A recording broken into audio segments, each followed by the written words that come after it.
Olá! Hoje no Câmara Cidadania nós vamos conversar sobre justiça restaurativa com o professor do curso de Direito da UEM, Paulo Roberto de Souza. Obrigada, Paulo, pela sua participação no nosso programa. O que é justiça restaurativa? Justiça restaurativa é considerado um novo paradigma de justiça. Novo em relação ao que se tem como paradigma, que é a chamada justiça retributiva. A justiça retributiva, que tem prevalecendo por mais de 200 anos, ela é calcada numa perspectiva de punição. Então, a ideia da justiça retributiva é que você, ao cometer uma violação, necessariamente precisa receber uma retribuição, que seria uma pena. Pena é um instrumento de dor, de privação. Então, quanto mais grave for a violação, né, maior a privação que tem que impor. Durante esse período, as pessoas acabaram até acreditando que tem um dever moral de punir. Então, quando aparece a justiça restaurativa, ela vem focando na não punição, como forma de conformação de comportamento. E isso gera uma certa polêmica, porque as pessoas associam a ideia de punição à ideia de justiça. Se não há punição, não há justiça. Se você não punir, você não cumpriu um dever moral de contribuir com o padrão moral social.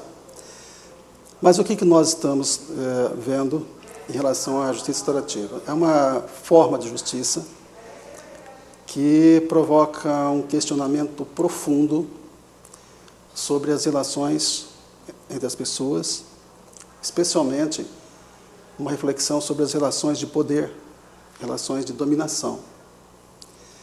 E quando nós observamos o início desse movimento, né, contemporâneo da justiça restaurativa, que se localiza ali pelos anos 70, nós vamos perceber a reação forte de um movimento de algumas pessoas, alguns pensadores, criminólogos, né, juristas, filósofos, né, questionando o resultado do sistema punitivo, porque ele não estava produzindo o resultado que se esperava que produzisse.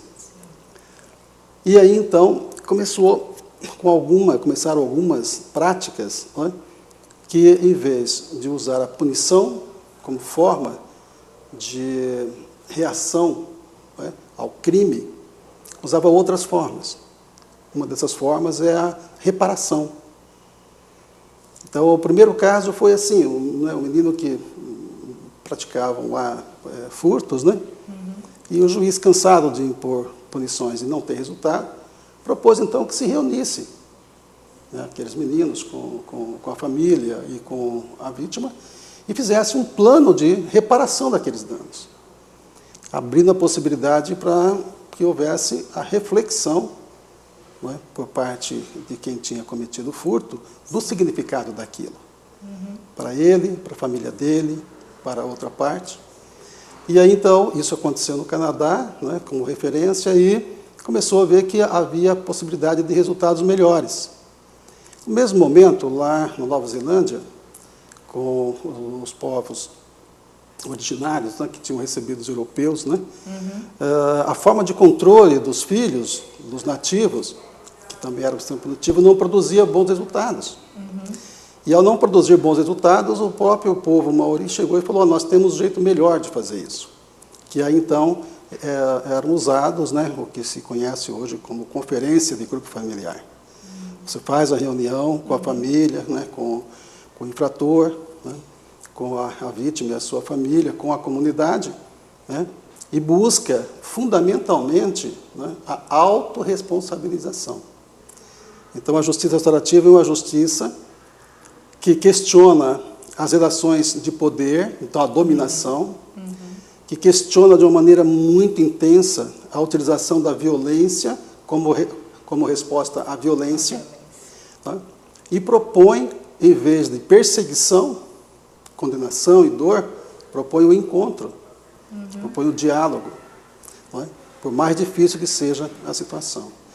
E ela vai ficando, então, assim, com características muito específicas. Então, quando o sistema judicial penal concentra todo o seu esforço ali até, né, a condenação, em demonstrar culpabilização da pessoa, a justiça restaurativa não se preocupa com a culpabilização. Ela se preocupa com a responsabilização, com a autorresponsabilização. Não é a heteroresponsabilização, alguém dizer que você é responsável por aquilo. É você entrar no processo de autorresponsabilização. Entender que aquilo é sua responsabilidade. Que é a sua responsabilidade. Então, e assumir isso. Né? Então, você veja, todo o sistema processual penal, ele trabalha assim, para demonstrar quem cometeu o crime, né? Se há a autoria, então, a materialidade e a culpabilidade. O sistema da justiça restaurativa começa em outro ponto, quando a pessoa assume que praticou o ato. Sim. Então, quando você faz essa oferta, né, de substituição de um paradigma que é assentado na culpabilização e punição, por um outro paradigma que é assentado na autorresponsabilização e na reparação. O segundo ponto que caracteriza é que, se você perguntar qual é o papel da vítima hoje, né, no sistema penal, qual é o papel da vítima, né, dentro de um contexto familiar, comunitário, a vítima não tem importância. Não há preocupação, né, de fazer com que você cuide daquelas pessoas. Até a própria caracterização de vítima dá uma situação de inferioridade. Sim. Então, o que acontece? Na justiça restaurativa, né, você vai encontrar um mecanismo, né, onde se propõe o encontro, né, e nesse encontro você não vai ter as figuras, né, dos profissionais do direito, que é juiz, promotor, para resolver aquele conflito. Aquele conflito é resolvido, né, por uma comunidade de pessoas, né, que daí é o encontro entre o ofensor e a vítima, a comunidade de apoio da vítima e do ofensor, e eles assumem o papel de protagonistas, em especial a vítima. Você vai ter um mediador ali só. E aí tem uma pessoa, né, que vai fazer o papel, né, e, então a questão da nomenclatura também há certo mais lance, então para uns conciliador, mediador, mas ele é um facilitador. Ele é diferente do mediador, ele é diferente do conciliador.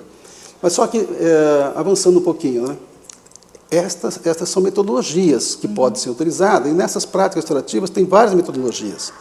Então, você tem, por exemplo, em lugares que trabalham com as conferências de grupo familiar, que é a experiência, né, mais forte na Nova Zelândia. Você tem o sistema de mediação vítima-ofensor, né? E você tem processos circulares.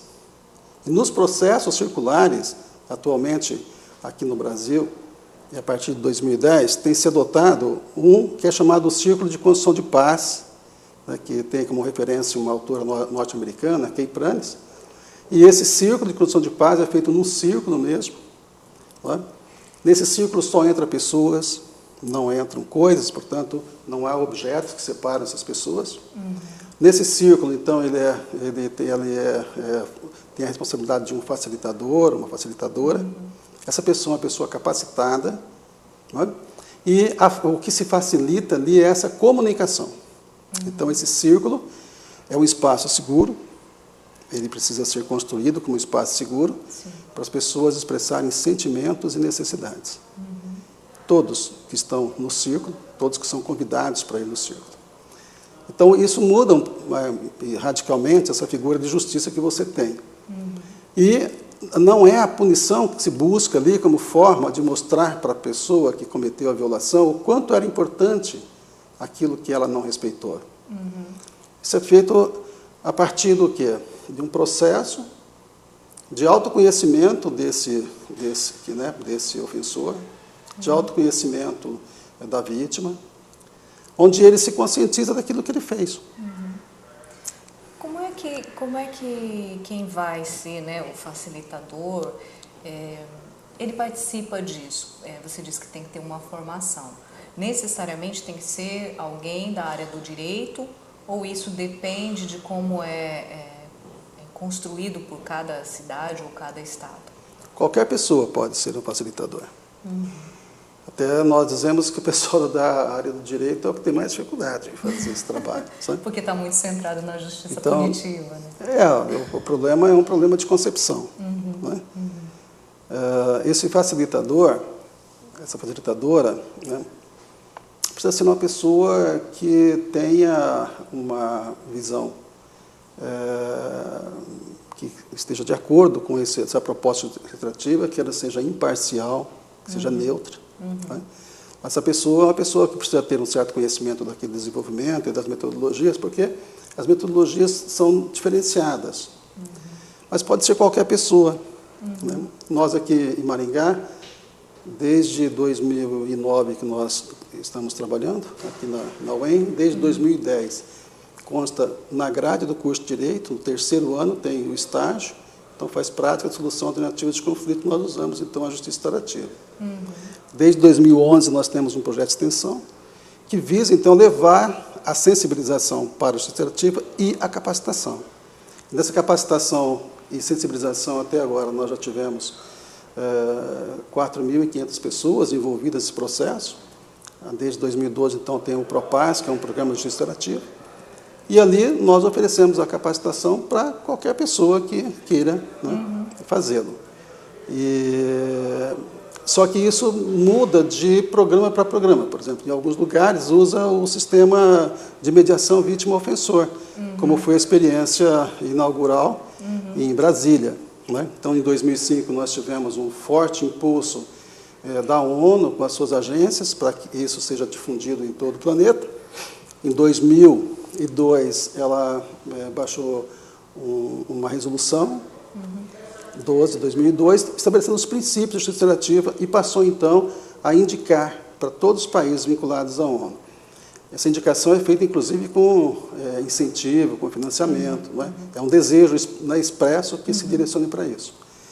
Então, aqui no Brasil, a primeira experiência foi no âmbito escolar, um projeto que foi coordenado por um sociólogo chamado Pedro Escuro Neto, né?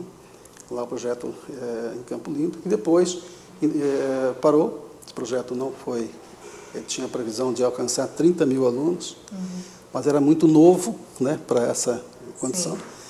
E aí depois, então, veio essa ação mais coordenada com 3 projetos pilotos, um em Porto Alegre, um em São Caetano do Sul e um em Brasília. O de Porto Alegre foi na vara da infância e juventude, não é? Focado mais nos atos infracionais. O de São Caetano também com a vara da infância e juventude, os atos infracionais, mas voltados para a escola, que era um teste de ver como era essa reação. Na verdade, já tinha aquela experiência anterior, que eu considero um resultado muito bom, embora não tenha conseguido. E o terceiro, o Distrito Federal. Ali foi feito, então, um laboratório, uma experiência, né, um projeto piloto para adultos, né, nos crimes de competência dos atos especiais criminais. Então, lá no Distrito Federal, então, ficou no primeiro momento, com o sistema de mediação. Então, nós percebemos que há diferença, sim, quanto às metodologias. Nós, aqui em Maringá, começamos, então, em 2009. Em 2010, nós tivemos contato com o pessoal de Porto Alegre, né? Nós olhamos lá as experiências que estavam correndo, estamos por lá. E ali, a partir de 2000, eles tinham uma metodologia que era uma mistura da conferência do Grupo Familiares com a comunicação não violenta, do Marshall Rosenberg, que é uma ferramenta, né, maravilhosa. Muito interessante. Até eu insisto que as pessoas necessitavam conhecer essa proposta de reflexão sobre a sua competência comunicacional, né, a partir da não violência. E a ideia dele de chamar a atenção para a não violência foi, mais na verdade, para escancarar a violência, né, e trazer a violência para o plano da consciência e ajudar no processo de desnaturalização, né, da violência no processo de comunicação. Então, para o Marshall Rosenberg, a violência é uma forma inadequada de comunicar uma necessidade, um sentimento. E quando a pessoa não detém essa competência comunicacional, então ele usa a força, né, ou para comunicar uma necessidade, um sentimento, um desejo, né, e aí vai para a frustração e tudo mais. Então, em 2010 tinha esse modelo, e passou então a usar o círculo de construção de paz, que é o que nós usamos hoje, aqui na nossa formação. Né? Nós não dizemos assim que os outros métodos não sejam adequados, né? São vários métodos que tem. Eu digo assim, quando você vai desenvolver um projeto, você tem que optar por um, né? E opta por aquele que você consegue, né, um pouco mais de resultado. E a ideia central de tudo isso é calcada numa pergunta, né, que a gente considera que é bastante desafiadora. Né? Educar sem punir é possível? E as pessoas que respondem, né, não é possível, né, mostram que, em termos de conformação de comportamento, né, as estratégias que estão disponíveis, né, são poucas, porque daí a punição passa a ter da essência do comportamento. E a pergunta número 2, eles falam, mas se nós não punirmos, então agora vai virar bagunça. Então agora todos podem fazer o que quiser, porque daí não tem nenhuma punição. Né? Então aí entra a necessidade de compreensão de que você tem na justiça retributiva um modelo que é chamado de controle alto, a punitiva. O que é um controle alto? Né? É que violações importam. Então, se há violação, é necessária uma resposta. Quando você compara o modo de controle onde opera a justiça restaurativa, ela também opera no controle alto. Ou seja, violações importam. Só que a resposta a uma violação no modo retributivo é a punição. Né? Então, o que acontece com a pessoa que recebe uma punição? Ao final, a maioria dela não encontra nenhuma satisfação naquilo. Né?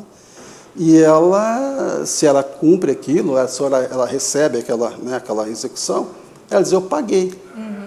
Mas ela não fez nenhum movimento de aprendizado, né? A maioria, pelo menos. A maioria. Nenhuma reflexão sobre a sua responsabilidade. Ela só recebeu uma punição, mas paguei, tudo certo, mas para a minha vida nada se alterou nesse sentido do conhecimento, do me responsabilizar pelos meus atos.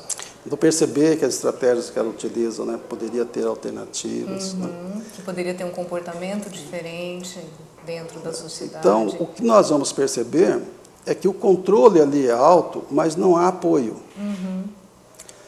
Ted Watt, um americano, tem uma proposta de janela de disciplina social, né, onde ele cruza ali os vetores controle com apoio.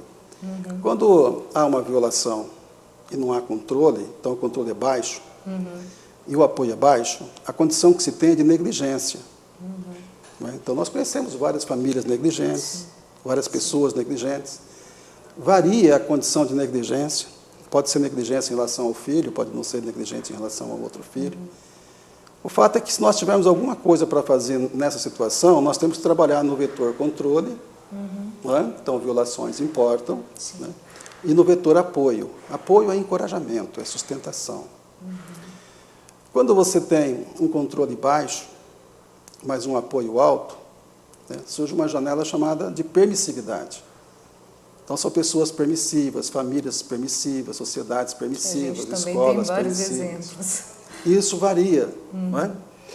Quando você tem o controle alto e não tem apoio, você tem a janela retributiva, que é a punitiva. Dentro de casa, nos relacionamentos, o que se caracteriza são relações autoritárias. Não é? E as pessoas acreditam que essa forma de controle, né, com essa estratégia da pena para comunicar o quanto é importante aquilo, né, fosse uma única forma de fazer. Então, existe uma outra possibilidade, que é exercer o controle alto, mas com apoio. Então, como se funciona essa ideia do apoio, né, para o ofensor? Porque a justiça restaurativa trabalha com os dois pilares, o do ofensor e da vítima. Coisa que a retributiva não faz, né? Porque a vítima fica só aqui no papel de vítima. Ou ela é chamada no processo para fazer o relato que o juiz necessita. Né? Para saber se aquilo é crime ou não é crime. Então, se ela vai expressar o sentimento dela, não é não que... importa. A senhora está, eu vejo que a senhora está ação, né, tá, mas não é aqui. Né? Porque o modelo foi construído assim. Então, veja uma situação assim, para quem está, né, se aproximando dessa perspectiva restaurativa. É você responder violência com não violência. a responder o mal com um bem. A ideia é, se você tem na tese a violência, e você quer uma síntese de não violência, você precisa pensar muito seriamente o que você coloca na antítese. Porque se você colocar violência, não há nenhuma possibilidade de síntese de não violência. Então a antítese tem que ser a não violência. E aí então vem a seguinte situação, né? Não é punição, não. É a autorresponsabilização, é. E o que é a autorresponsabilização?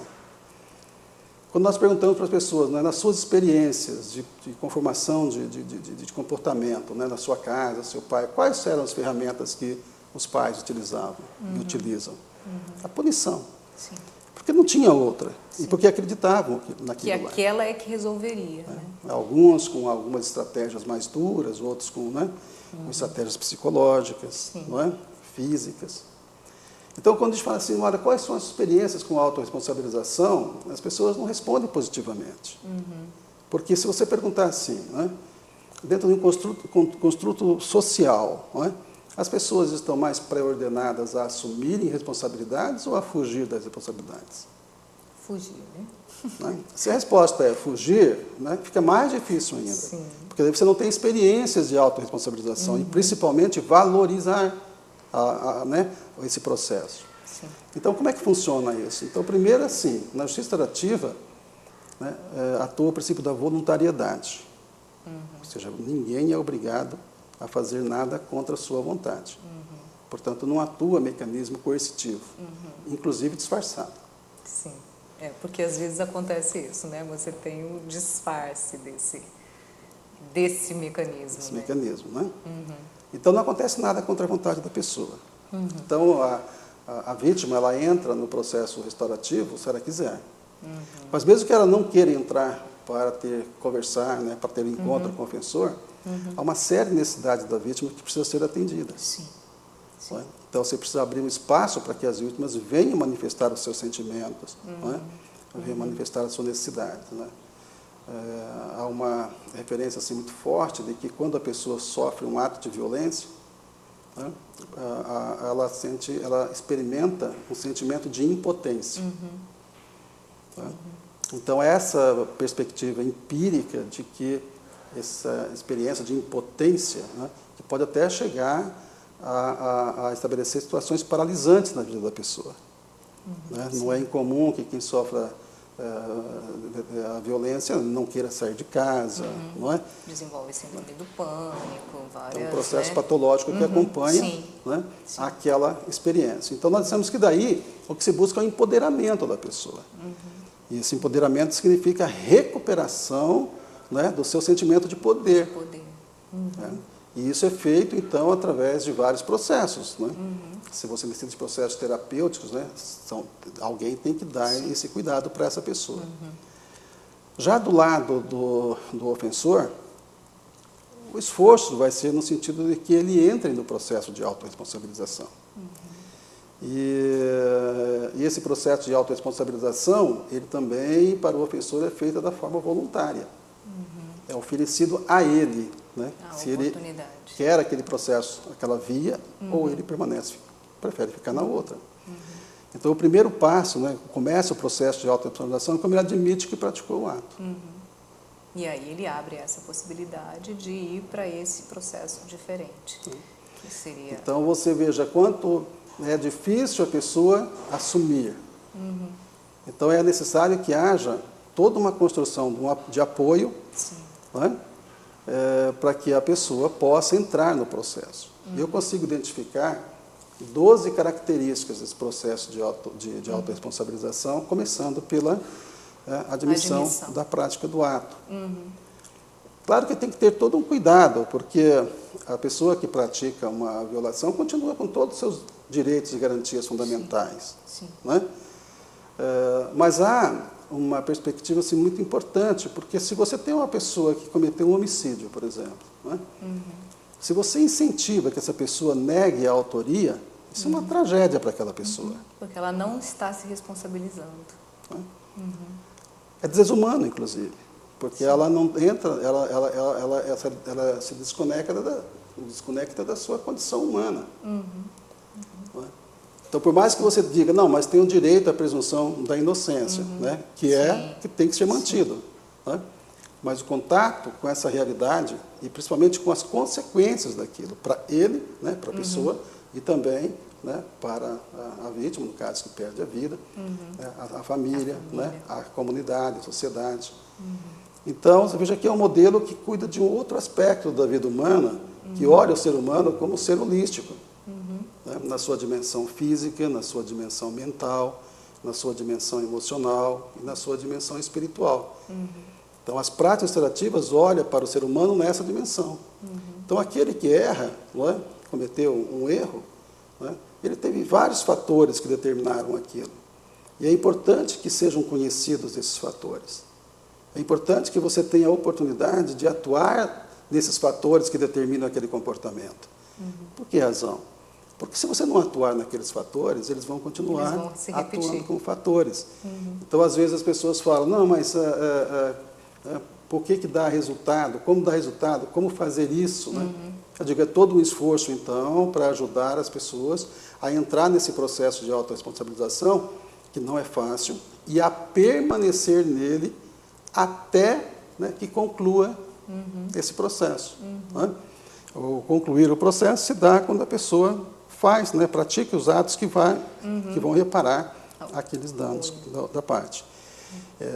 E aí, né, eu posso dizer assim, com tranquilidade que em alguns casos nós oferecemos, né, para as pessoas, né, e aparentemente uma via mais fácil do que a via punitiva. E quando a pessoa percebe, né, o que está sendo oferecido para ele, ele fala, não, eu prefiro aquela outra via. Porque esta via implica que eu olhe para mim e para os meus problemas realmente, olhe para a minha responsabilidade e o que eu represento na sociedade e tudo mais. Né? É o encontro consigo mesmo. E não é fácil. Não é fácil. Então, essa perspectiva mostra o quanto que é diferente o paradigma que nós temos, né, que é o punitivo, do paradigma restaurativo. Não é? No paradigma restaurativo, a vítima vem como protagonista especial. Nós temos hoje aqui em Maringá propostas de aplicação das práticas restaurativas na violência doméstica, né, e domiciliar contra a mulher. Para algumas pessoas isso é impensável, que você possa, né, propor que né, uma pessoa que sofreu violência, e em especial violência sexual, violência psicológica, né, mas a ideia não é forçar a pessoa que sofreu, né, o dano, né, a entrar no processo onde ela vai sofrer mais mal-estar, mais constrangimento. A ideia é proporcionar que ela chegue, né, a um ponto de empoderamento que ela possa desejar nesse processo de emancipação dessa condição de impotência dela, olhar, né, no olho daquela pessoa. Então, quando a gente fala que é necessária a construção de um espaço seguro, isso não é só um discurso. Não é? E aí você precisa de vários olhares, de várias áreas de especialização. Não é? Então, você tem o olhar da sociologia, você tem o olhar da psicologia, você tem o olhar da filosofia. Esses profissionais que hoje nós estamos vendo que não há tanta importância no investimento, né? Sim. Psicólogo não, sim, mas, né, os outros. Né? Faz parte de todo esse processo de recuperação humana. Né? Então, a justiça restaurativa é uma forma de justiça que leva a pessoa a refletir sobre o que ele entende o que é por justiça.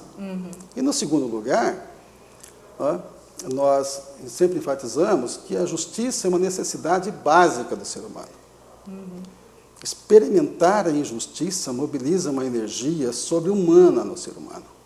E viver em contexto de justiça priva o ser humano da sua própria existência. Não é? Se você olhar para a Constituição, que coloca lá como objetivo fundamental o desenvolvimento da pessoa humana, essa pessoa não está em processo de desenvolvimento.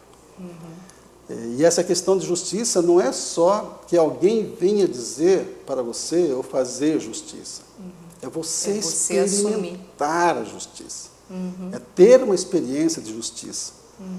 Então, a referência da justiça restaurativa é buscar a satisfação das pessoas que passam por aquele processo. Alguém já perguntou, mas como o ofensor vai sair satisfeito? Se ele retoma a sua condição humana, se ele se recoloca, se repõe, né, se ele pode fazer naquele processo um aprendizado valoroso, né, da vida, né, do respeito, né, ele passa a ser reintegrado, ou às vezes até integrado, né? Sim. Essa partícula re, nem sempre ela expressa é verdadeira, bem, porque às vezes ele nem está integrado.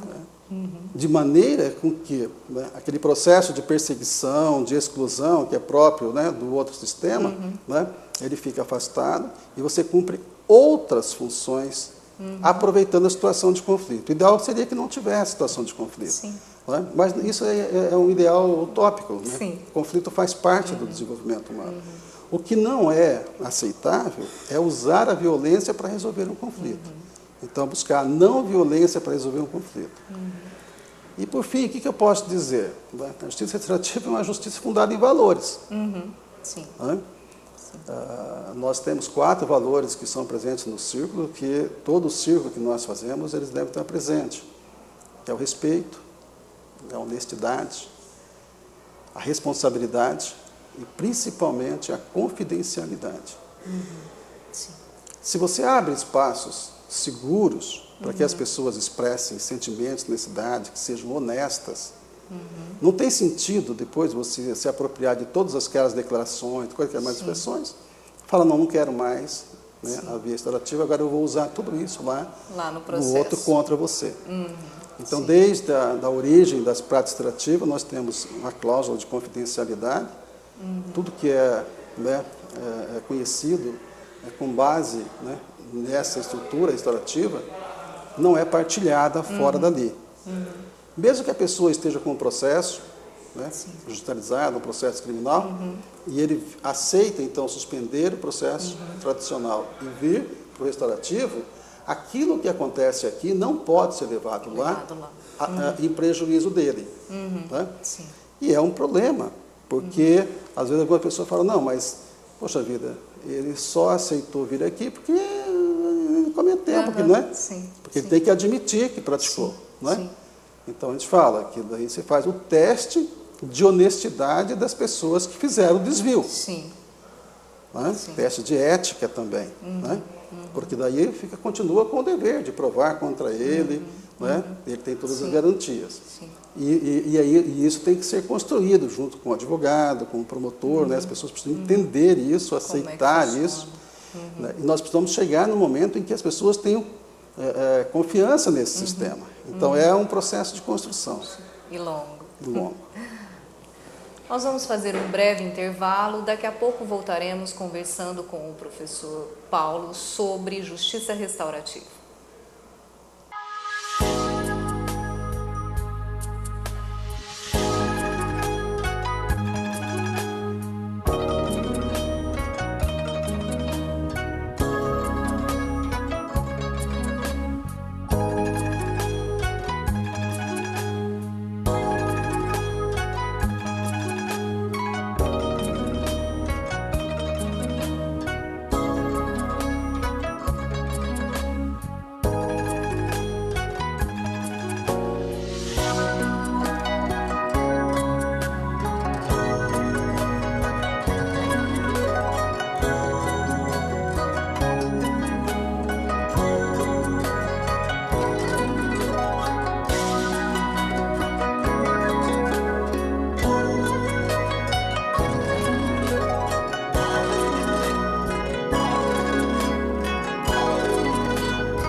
volta com Câmara Cidadania, hoje conversando com o professor Paulo sobre justiça restaurativa. Professor, né, dentro desse contexto, quem pode tomar a iniciativa de buscar a justiça restaurativa e onde buscar? Né, porque os processos judiciais a gente sabe os caminhos, mas nesse caso, como funciona? Quem pode e onde se busca essa alternativa? Eu vou fazer referência a uma resolução 225 de 2016 do Conselho Nacional de Justiça, que instituiu o Plano Nacional de Justiça Restaurativa para o Poder Judiciário Brasileiro. E ali há uma previsão expressa para facilitar a implantação disso dentro do Judiciário, que pode ser pedida, né, para ser encaminhado para a via restaurativa pela vítima, pelo ofensor, não é? No caso que estiver na polícia, pela própria polícia, Ministério Público e mesmo por iniciativa do juiz ou do advogado. Ou seja, né, todos os envolvidos. Se fazer. Então, aí é uma característica do nosso sistema. E o segundo ponto, que daí é um complicador. Né? Nós temos muitas experiências já de práticas restaurativas, mas nós ainda estamos numa fase inicial de implantação. Né? Eu faço referência, então, ao modelo de Caxias do Sul, onde desenvolveu junto ao juizado da Vara da Infância e Juventude, porque o ECA, quando apontou para o adolescente autor de ato infracional a responsabilização e a reparação como objetivo fundamental, ele estava dizendo, né, que, junto com aqueles resultados, teriam de ter toda uma metodologia de trabalho, que não houve. Nós pegamos o processo penal e adaptamos para o penal adulto para o juvenil. Então, ali começou assim, com esse trabalho, sendo feito um desvio de fluxo, assim que ele admitia a prática do ato, oferecia, aceitava, né, com estruturas dentro da vara ali. A partir de 2014, né, eles conseguiram uma lei municipal para criar um núcleo de prática restaurativa, então, uma política que envolve o município, o Estado, né, que daí o Judiciário, o Ministério Público, né, para ter uma equipe trabalhando naquele núcleo. Daí, então, você tem para onde, né, fazer esse desvio de fluxo, que é o que nós fizemos a proposta. Né? Ontem nós tivemos uma audiência pública aqui, exatamente para mostrar. E depois de nós olharmos bastante, inclusive outros modelos que existem fora do Brasil, né, percebemos que o modelo de Caxias ele é um modelo que tem uma maior aderência à estrutura federativa brasileira. Né? É uma descentralização de competência do município, então o município assume um pouco mais de responsabilidade do que ele gostaria de assumir, mas os resultados que são alcançados justificam enormemente esse pequeno investimento que é feito. Nós tivemos uma resolução, temos uma resolução aqui no Paraná, no Tribunal de Justiça, que prevê a aplicação das práticas restaurativas em todos os processos criminais, inclusive das competências do Tribunal de Júri. Nós temos no Rio Grande do Sul experiência de aplicação de práticas restaurativas em casos, né, já em julgamento no Tribunal do Júri. Tá? Então, a aplicação ela é ampla, quando bem entendida, né, quando bem compreendida do que se busca realizar. Para os casos de adolescentes, né, infracionais, é prioridade de prática restaurativa. Aí, em 2012, veio a lei do SINASE e reafirmou ainda mais, deixou expresso, lá está escrito, é obrigatório. Né? Até então, o pessoal ficava lá discutindo se o ECA, né, se o binômio de responsabilização era ou não era. Maringá, nós não temos ainda estrutura, né, que daí é feita pelo o CREA sócio-educativo, né, para fazer esse trabalho, embora desde 2014 a gente venha insistindo junto às TASC, oferecendo capacitação, né, para que sejam adotadas práticas restaurativas. Lá no Distrito Federal, né, eles criaram modelos bem interessantes. Por exemplo, no caso de homens autores de violência doméstica, foi criado, então, um serviço de atendimento para esses homens, né, que ficou no meio campo ali de um modelo restaurativo, né? Mas pelo menos proporcionava reflexão. Né? Porque quando você pergunta assim, como é que funciona, o Brasil trabalha com 3 sistemas de justiça, né? Ou 3 modelos dentro de um sistema, que é o modelo penal, é o modelo reabilitador E o reabilitador é conhecido por todas as partículas RE que você conhece, né? Educação, reeducação, reinserção, reintegração, tudo que é RE, né? Tá ali. Aí deu aquele movimento belíssimo das comarcas terapêuticas, né? Que faz abordagem terapêutica para o caso, então, dos dependentes químicos, e não abordagem penal. Sim. Né? E o terceiro modelo, então, que é o modelo da justiça restaurativa. O que nós, lá em Londrina, né, começou a aplicação junto à Vara da Infância e Juventude, depois houve um movimento muito forte, nós participamos lá de capacitação né, do pessoal, e com a lei municipal optaram só por aplicar nas escolas. Hoje Londrina é a cidade do estado do Paraná que adotou as práticas restaurativas como política pública para todas as escolas municipais. Aqui em Maringá nós tivemos um movimento diferente. O contato nosso foi com o Núcleo Regional de Educação.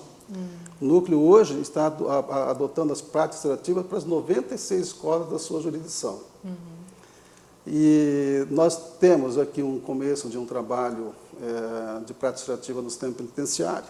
Né? Começamos com um trabalho com os agentes penitenciários. Tem um trabalho a ser iniciado agora na Vara da Violência Doméstica, né? O Juizado Especial aqui, nossa Violência Doméstica. Ali vai começar um trabalho, então, né, de escuta qualificada e manifestação dos autores, dos homens, e separado das mulheres, né, só num outro momento que vai ver como é que dá esse resultado para fazer esse encontro. Né? E temos atendido casos que são encaminhados pela Vara da Infância e Juventude, pela promotoria, na UEM. Mas, por exemplo, nós temos nosso programa lá, nós temos 4 pessoas que atendem. Né? Então, nós fazemos sensibilização, a formação e o atendimento. Né? E eu atuo na ação de transformar o restaurativo em política pública. Nós fizemos, só neste ano, né, capacitações de 179 pessoas, entre Londrina, Maringá e Arapongas. O ano passado foram 300 pessoas, tá, entre Maringá, tá, Londrina, Nova Esperança e Paranavaí. E a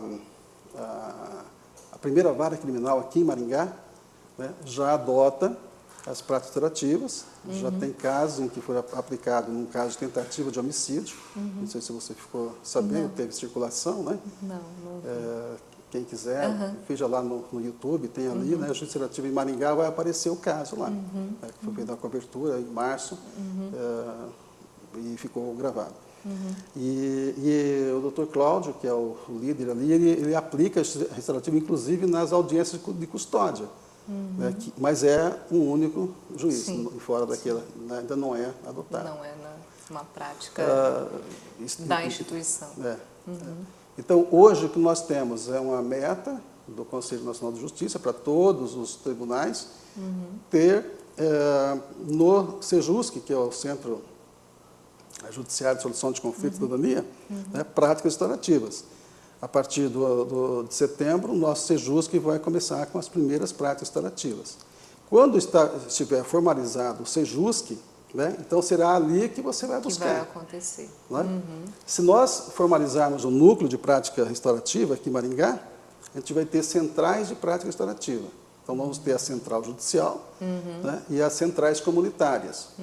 Nós, na UEM, nós temos uma central de prática restaurativa. Nós atendemos até um certo limite. Né? Lá você vai encontrar toda semana círculos, né, realizados. Então, já fizemos isso com casos de família, já fizemos isso com casos que vêm da violência doméstica, né, que foi encaminhado para a UEM, né, para a central. Casos da infância e juventude, né? E casos que nós atendemos que não estão judicializados. Que ainda não chegaram ao Poder Judiciário e tentaram resolver por essa outra via. Por essa outra via. Você oferece, né?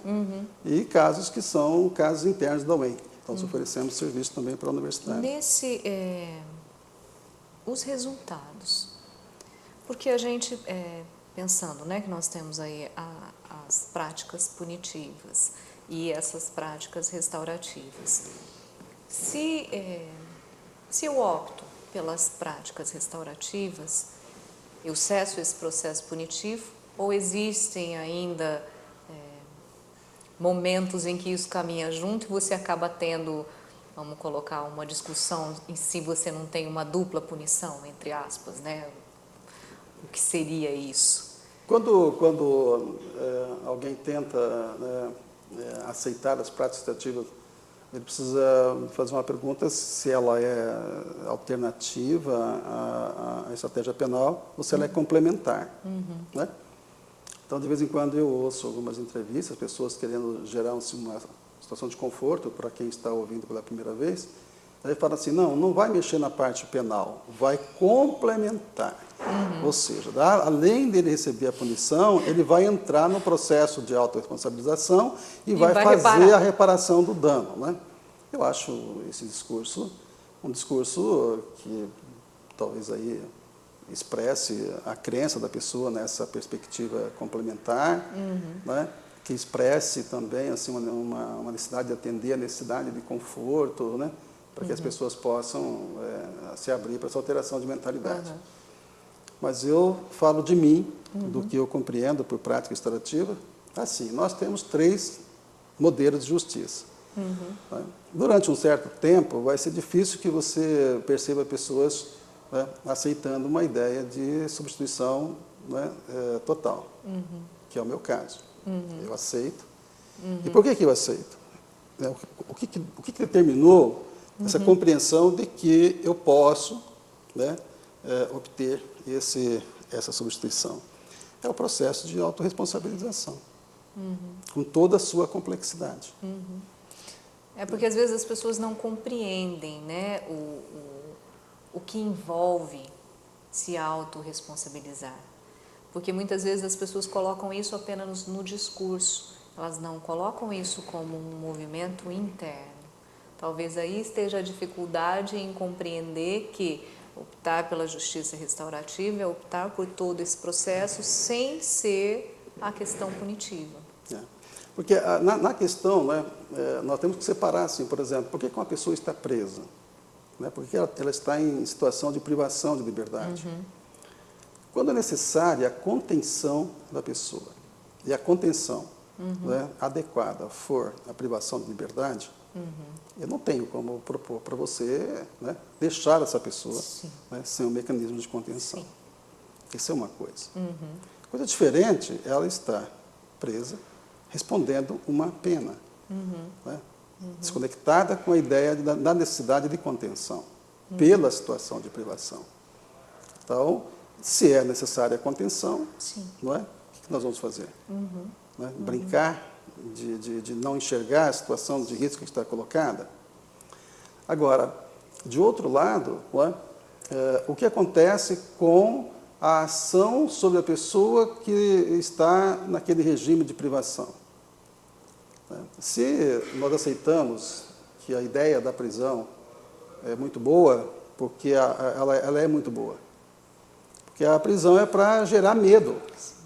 Né? Então, ontem eu vi uma foto de uma cela com bicama, né? Aí o pessoal criticando ali em Canoas, que tem, até agora vai ter um seminário lá, né, para introduzir um projeto grande na penitenciária com prática restaurativa.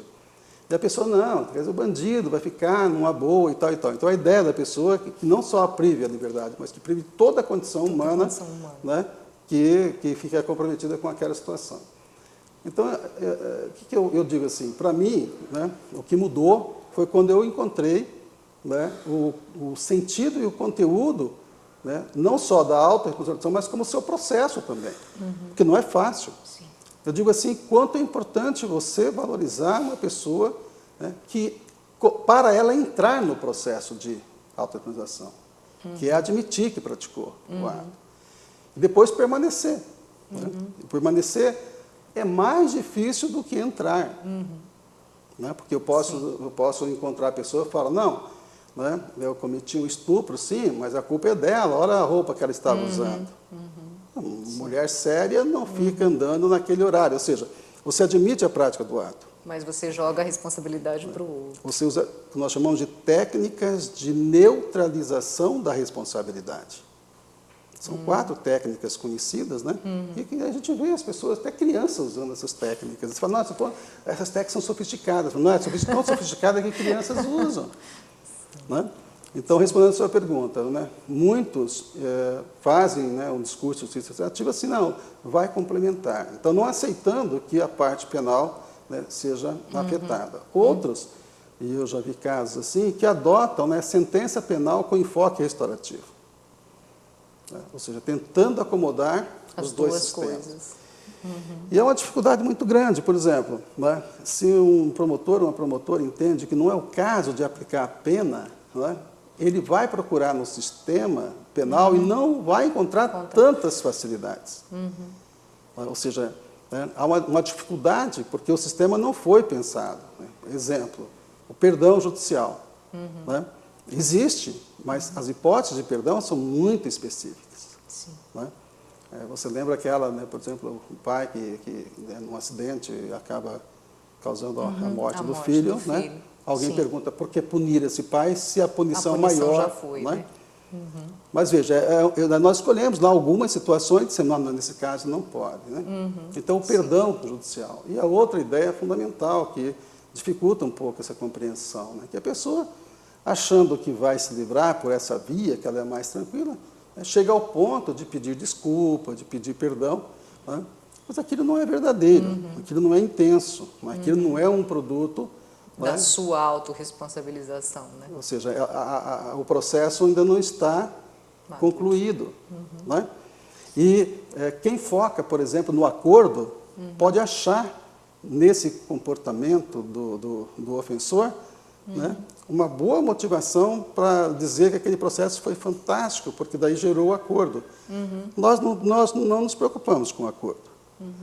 Né? O foco é a transformação. E isso também gera uma questão do prazo, porque eu imagino que um processo, nesse caso da justiça restaurativa, ele não seja como um processo comum, né? Porque ele é mais rápido. Ele é mais rápido. Ele funciona mais rapidamente. Nós temos alguns casos assim, de práticas extrativas que foram ofertadas, né, por 3 anos, né, com círculos, até que a pessoa entrasse no processo de exportação. Um caso lá de Caxias do Sul, em que um adolescente acabou, junto com mais 2, ateando fogo no morador de rua. Né? E demorou-se 3 anos para que ele entrasse no processo de autorresponsabilização. Né? Então, mas aí ele não ficou, né, livre da medida de privação de liberdade. Né? E também o fato de se concluir o processo dos 3 anos da privação de liberdade, né, não foi motivo para não ofertar a prática restaurativa. Perceba, mas não é porque... Né, não é porque eram 2 processos. Né? Porque... Mas a maioria das pessoas com quem a gente conversa e propõe ainda... Né, traz assim, uma ideia de que é um junto com o outro. Eu digo assim, é necessário que compreenda que a justiça, né, uma justiça do caso concreto, é feita por uma comunidade de pessoas. Né? E essa comunidade pode chegar à conclusão, essa comunidade ela deve estar informada, né, de que não é necessária a punição. Né? E também é uma dificuldade muito grande, né, de você separar, né, o que é punição do que não é punição. Veja, por exemplo, adota-se de uma maneira que eu considero um tanto assim, pouco organizada, pouco estruturada, né, uma forma de punição para os atos infracionais cometidos pelo adulto, que é pelos adolescentes, que é a prestação de serviço comunitário. Né? Quando eu tenho um círculo de construção de paz, um círculo, né, de solução de conflito, eu vou passar no momento para um plano de ação. Nesse plano de ação pode entrar a prestação de serviço comunitário, né, como forma de reparação. Então, se você olha de fora, né, aquela pessoa está prestando serviço comunitário. E aí você fala, aquilo é feito como reparação como punição. ou como punição? Muitos olham e falam, não tem diferença. Se é para pintar a parede, ele está pintando a parede. Se é para cortar grama, ele está cortando a grama. Se é para lavar o cachorro, está lavando o cachorro. Se é para fazer leitura, né? Fora da prestação de serviço, está fazendo leitura. Se é para botar... Né? Mas a diferença fundamental, né, é que aquela prestação de serviço, né, vem nesse processo de compreensão dessa necessidade de reparação. Ele não está, né, indo porque ele é obrigado encarando a fazer. aquilo como uma punição. Você fez tal coisa, então a sua punição é pintar a parede. Nesse caso, ele participa do processo, né? Desde o início. Desde o início, e quando chega no que é que nós vamos fazer para reparar essa situação, ele também está envolvido. Então, ele tem consciência que aquilo é parte da restauração, né, da reparação do ato que ele praticou. Do ato que ele praticou. Não simplesmente você está sendo punido, né, pelo que você fez. É diferente quando você tem, por exemplo, né, uma pessoa da escola que participa do circo, todo aquele processo, e que daí, no plano de ação, ele vai estudar e já acolhe aquela pessoa que vai para a escola. Sim. Não é? Então, ele não vai na condição do delinquente, né, do bandido. Né? Então, tem muitos casos que vai lá o menino prestar o serviço, as pessoas se escondem. Né? Sim. Aí presta pela metade, não, tá bom, tá maravilhoso. Por favor, saia daqui, né? Ou que simplesmente diz, eu não quero aqui no meu. Né? Eu não quero misturar essa pessoa com os meus alunos, né? Com os meus... Sim. Então, veja que há uma compreensão também bastante assim, firme, né, de que o mecanismo punitivo, né, ele expressa a irresponsabilidade das pessoas. Né? Então, quanto mais você encontra irresponsabilidade social, então, quanto menos as pessoas se responsabilizam, né, pelo social, né, mais forte, né, o sentimento de necessidade de punição. Sim. Né? Porque quando você, né, percebe que são pessoas que se envolvem com essa questão social, que percebem que tem responsabilidade social atuando, tem responsabilidade familiar, tem responsabilidade comunitária, tem responsabilidade institucional, além da responsabilidade individual, né, você percebe, então, que a pergunta é o que fazer? Sim.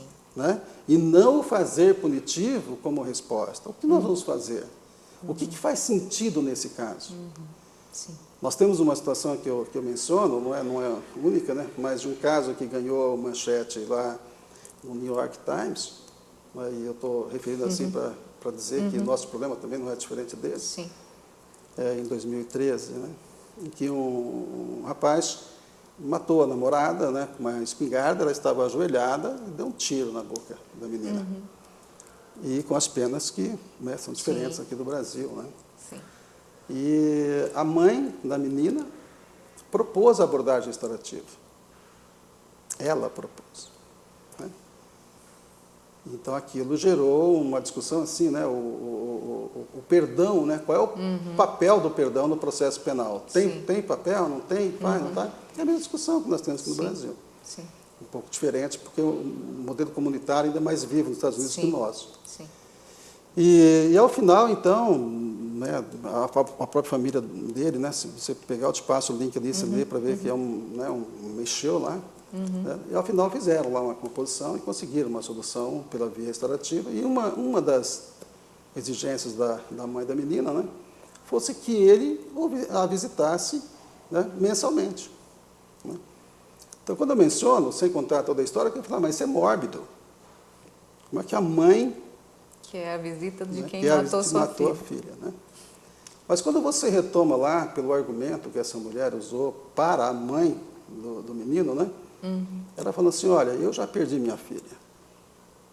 A perda é irreversível, não tem mais o que fazer. Sim. Né? Mas você ainda não perdeu totalmente seu filho. Tá? Há muito o que fazer. Né? Há muita vida em jogo ainda. Né? Então, eu também já ouvi alguém dizer assim, não, mas isso aí está parecendo uma proposta religiosa. Né? Que diz assim, amai os vossos inimigos, que valor que tem. Né?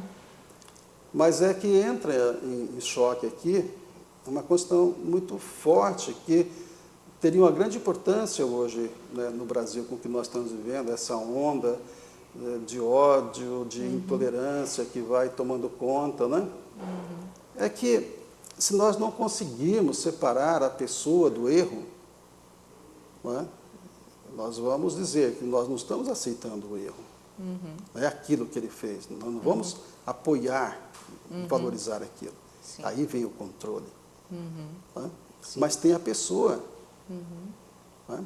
Que você vai acabar tirando da sociedade e muitas vezes não conseguindo colocá-la de volta, ou às vezes, né, como você disse, ela nem estava integrada. Então, qual é o nosso papel como sociedade? O que nós estamos fazendo, né, conosco mesmo? Como nós estamos nos relacionando? E quando a gente olha isso, né, a gente vê isso na família, né, a gente vê isso no relacionamento, né, você usando estratégias de exclusão.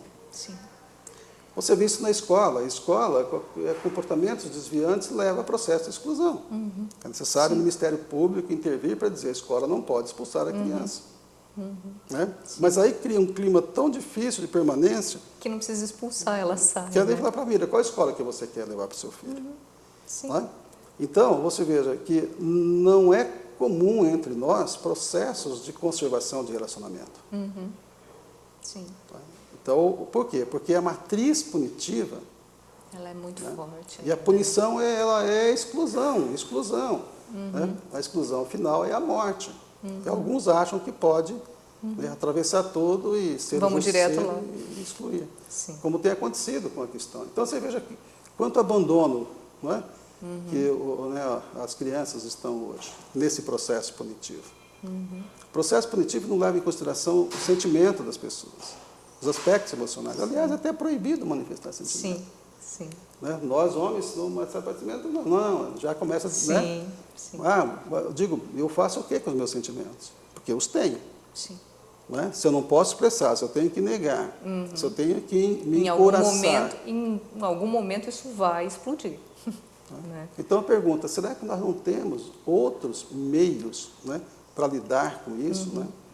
Será que não é importante que nós cuidemos das pessoas, para as pessoas, né, aprendam, se capacitam a expressar raiva? Porque negar, eu não posso negar que a raiva é um sentimento humano. Sim. Agora, como expressa aquilo? Não é? Como expressa aquilo nos relacionamentos entre, né, companheiro, marido e mulher, pai e filho? Né? Então, a justiça restaurativa, na verdade, ela vem questionar, né, esse outro modelo, que, na verdade, está questionando, né, um modelo cultural. Né? A concepção de ser humano, de vida. Né? E aí vai dizer, olha, o outro está aí. O que nós vamos fazer com o outro? Né? Então, para aqueles que acham que o sistema, né, fica, eu digo, pode ser até que evolua, né, com essas duas perspectivas, mas é muito difícil que você vai encontrar no ofensor, né, um tipo ideal que a sociedade não quer, que ela não produz, nem em casa, nem na escola, nem em lugar nenhum. E por que ele cometeu que ele tem que ser melhor que todos os outros? Né? Então a gente tem que ser razoável. Eu acho que, né, tem que ser razoável. Bom senso. Tá certo, professor Paulo. Muito obrigada pela sua participação.